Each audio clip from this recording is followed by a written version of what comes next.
Shooting a rocket into space in the 60s and 70s generated tremendous media coverage.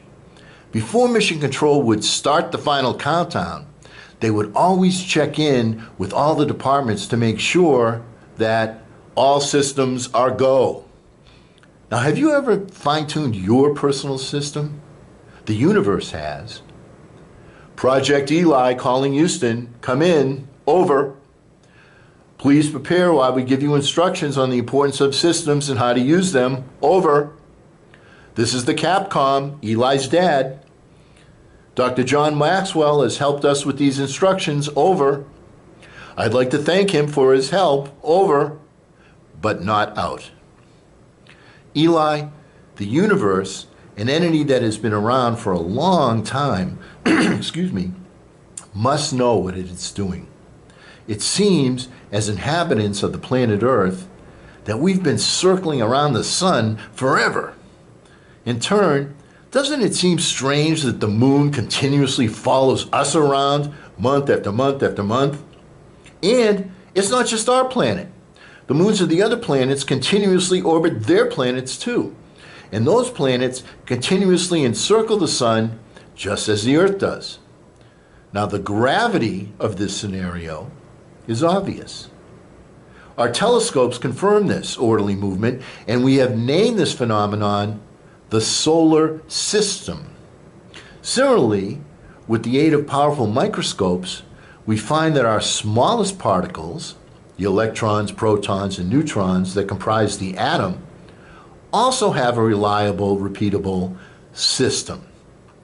Both of these systems seem to work fairly well. Conversely, when a small piece of a planet breaks away and becomes a meteor, it becomes vulnerable to other forces and factors and may have a shortened lifespan. So too is the fate of the atom. Now, I don't know how this works, but my understanding is that when you split the atom, the results can be explosive in a big way. The point is, Eli, that nature, the universe, is comprised of many reliable, repeatable systems that enable. Some of these include the rotation of the Earth, days and nights, the seasons, snow skiing versus water skiing, the growth cycle for fruits and vegetables, so I can feed my voracious appetite, and, speaking of my appetite, the digestive system. Now, when you throw a monkey wrench or a virus into any of these proven systems, you risk global warming or worse, constipation. In fact, isn't medicine a product designed to return your system to its normal operational self? Isn't it kind of like changing the oil or replacing the spark plugs? That is another fine-tuning or another system. Isn't that true? Now, successful people don't fight nature. They embrace it. Clearly, identifying and activating the right system is an enabler. Excuse me. Part of the uniqueness of mankind is that our day-to-day operating systems are different. This can be both good and bad. Now, one system produces Tom Brady, avocado ice cream, and touchdowns. And another system creates Hitler and the Nazis.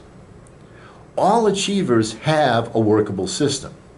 It's essential to design a system that works for you.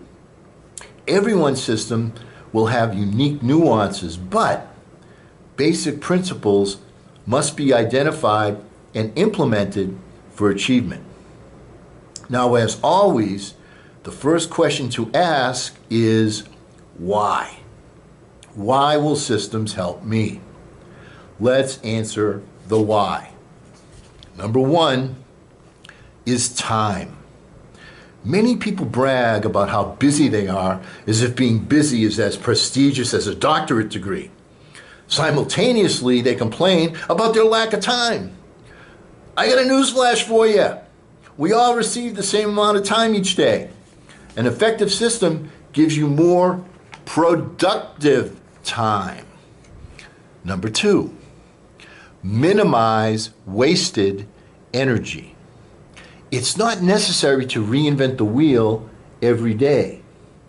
Proven cause and effect actions eliminate uncertainty, and repetition increases skill and effectiveness. Number 3, enhance creativity. When you're able to minimize the tedious tasks of life, that gives you more time to be creative. And number 4, on why we need systems, maximize progress. The principle of compounding is too often ignored. A small amount of progress every day is key. Now, Arnold didn't get that body of his overnight. Steph didn't become deadly from three-point land in one day. Addition begets multiplication. The champions will tell you, if you want to be like me, you have to do what I did. So be wary of shortcuts, Eli. Now, another pertinent question is, what prevents people from developing a system that works for them? Successful people follow principles that transcend all background, talent, and limitations. It's easy to live a life of distraction, especially in today's times. Another way to ask that question is, are you driving your life, or are you just along for the ride? Are you proactive or reactive? Does the internet, Facebook, Snapchat, video games, and so on, control your actions every day? If the first thing you do each day is respond to social media, you have relinquished the sovereignty of your day. Now, don't eat a hot fudge sundae for breakfast. It's bad for your internal system. Start the day with proper nourishment, both physically and mentally. Your motivation gets you going. Habits get you there. Now, Eli, here are some suggestions, and I've included them in the description box. Number 1, what is the proper nourishment for your brain each morning? A few quiet moments of thought, that is, quality alone time. Take a moment to be grateful. Take a few moments to visualize the person that you want to become. Pontificate what you'd like to do and who you'd like to be doing it with. Reflection turns experience into insight. Evaluated experience is the best teacher. Designate a place for this personal thought time. Be patient with yourself during this time and recognize that good thoughts do not arrive fully formed. Pieces of the puzzle may be missing, but continuous focus will bring the missing pieces to you in due time. You are planting seeds daily. The final harvest takes time to ripen, but with good habits, you'll find that it is constantly compounding. Be patiently impatient. Number 2, make a plan for the work and outcomes you'd like to accomplish each day. Create in your mind the bullseye where you aim your arrows. Create in your mind the bow that will empower you to reach your target. Now, sometimes your bow is so tightly wound that you may need other people to help you stretch it out and to shoot your arrows. It's important to have a uniform, planned effort with those helping you. If the people helping you do not act as a team and cannot clearly see the target and the bullseye, your arrow will move at a slower velocity and or not land anywhere near dead center. Be cognizant that you will often need to fine-tune your aim repeatedly and correct your technique and the technique of those assisting you when you're shooting your arrows. Be encouraging while you're doing this, and most importantly, never take your eyes off the target. Continuously focus on the bullseye. Number 3, find a place to work where you will not be interrupted. Only continuous repetition and fine-tuning your technique will enable you to score the bullseye. Find a place in the woods where you'll not be distracted or disturbed. Each time that you must restart causes you to lose sight of the target. A refocus then becomes necessary. Now this will usurp your time, your energy, your progress, and your productivity. Number 4, plan your work in blocks. Spend 2 hours or so shooting your arrows continuously. A single focus expedites results. For example, when a thriving business takes inventory, they typically close the business down and allot all of their time to completing that single task. When you take your personal inventory, do so undistracted until it's completed. Anticipate a block of time necessary to achieve a particular outcome, and dedicate that block of time to that singular purpose. Number 5, turn quantity time into quality time. Wasted time can never be recaptured. Here are some suggestions. Now, when you're driving or working out on the treadmill, do you listen to audiobooks or instructive or motivational material? When you attend a meeting, do you record it? Sometimes some very intelligent and worthwhile nuggets show up. Often the exact wording of a certain phrase is so perfect that you want to learn it verbatim. Bring work with you when you know there's going to be downtime.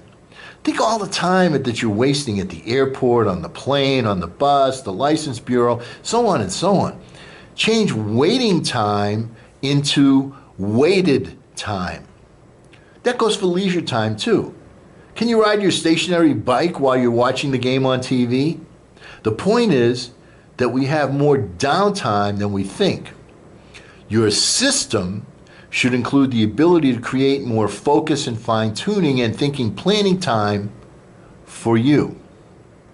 Number 6, organize information where you can find it. This includes, when you're organizing, vital statistics, quotes, intuitive thoughts and ideas, people and organizations and companies, what do they do and how to contact them.